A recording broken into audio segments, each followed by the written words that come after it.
कल मुतालबा तो था कि वो जायदादों की फहरिस्त पूरी जो है वो हमारे हवाले की जाए, और फिर आज इंडेमनिटी बॉन्ड है और शायद ये ज़ाती हैसियत में शहबाज साहब जमा करवाएंगे। तो क्या ये एक रजामंदी हो गई है इसके ऊपर, या अभी आपके कुछ तहफ़्फ़ुज़ात हैं इसके ऊपर बाकी? नहीं, बिल्कुल आउटराइट रिजेक्ट कर दिया जी हमने, चाहे वो जिस फॉर्म में भी हो।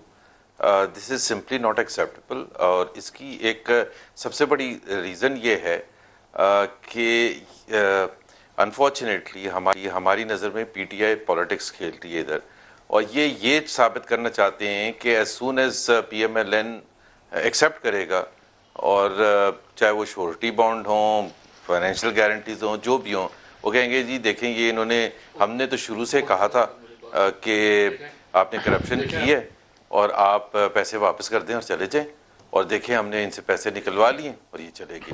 तो वाह वाह होनी शुरू हो जाएगी और एक अजीम लीडर के तौर पर उभर के सामने आएंगे इमरान खान साहब। कोर्ट का ये इस्तकाक था, पीएमएलएन कोर्ट गई थी, लाहौर हाई कोर्ट ने बड़ा क्लियर वाज़े अल्फाज में एक फैसला दिया था जो एक डिफरेंट था सुप्रीम कोर्ट के फैसले से, जो सुप्रीम कोर्ट ने मार्च या अप्रैल में दिया था जब मियाँ साहब को 6 हफ्ते की बेल दी थी। उसमें ये कहा था कि ये बाहर नहीं जा सकते। लाहौर हाई कोर्ट ने कहा आपके फैसले में कि ये जहां भी इलाज कराना चाहते हैं पाकिस्तान या पाकिस्तान से बाहर इलाज कराना चाहते हैं, और जो श्योरिटीज़ वगैरह होती हैं जब आप बेल देते हैं कोर्ट, तो वो उन्होंने श्योरिटीज़ ले ली थी इस्लामाबाद हाई कोर्ट ने भी और लाहौर हाई कोर्ट ने, जैसे एक रवायत है। तो जब एक सर आप जब ये कहते हैं कि हम इसको आउटराइटली रिजेक्ट कर रहे हैं, तो जुबैर साहब आउटराइटली रिजेक्ट करने का मतलब ये है कि नवाज शरीफ साहब अब बाहर नहीं जाएंगे इन शराइत के साथ, या वो प्रोसीड करेंगे और आप स्टिल इसको चैलेंज करेंगे?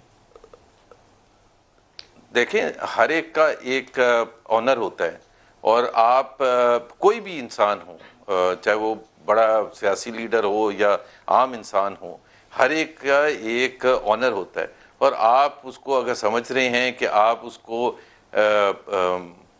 हाथ पांव बांध के और इस तरह का इम्प्रेशन देने की कोशिश करेंगे कि देखें जी हमने इन्होंने अपनी करप्शन मान ली है, क्योंकि this is what they are going to say, Faisal वाटा और ये सारे ये पीछे यही कहेंगे। सर, और सर मेरे सवाल का जवाब नहीं दिया कि आउटराइटली जब आप रिजेक्ट करते हैं इस चीज को, इस मुतालबे को, तो नवाज शरीफ साहब प्रोसीड कर रहे हैं बाहर या नहीं कर रहे? नहीं जी, कैसे प्रोसीड कर सकते हैं बता आपको, हम हुकूमत से फिजिकली। लेकिन मैं इसमें सिर्फ ऐड कर दूं, इस वजह से कि हमारा आज भी यही स्टैंड है कि Nawaz Sharif is a political prisoner. तो नवाज शरीफ साहब बाहर अब नहीं जा रहे, ये आप कह रहे हैं?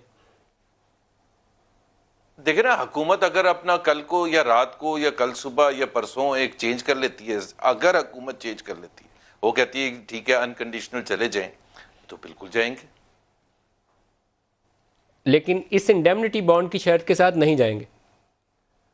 एब्सोल्युटली नॉट भाई। इंडेमनिटी बॉन्ड हो, फाइनेंशियल गारंटीज हो, ये क्या देख रहा, आम पाकिस्तानी के लिए 99.9% पाकिस्तानी को क्या डिफरेंस पता कि इंडेमनिटी बॉन्ड क्या होता है और फाइनेंशियल गारंटीज क्या होता है और बैंक गारंटी क्या होती है।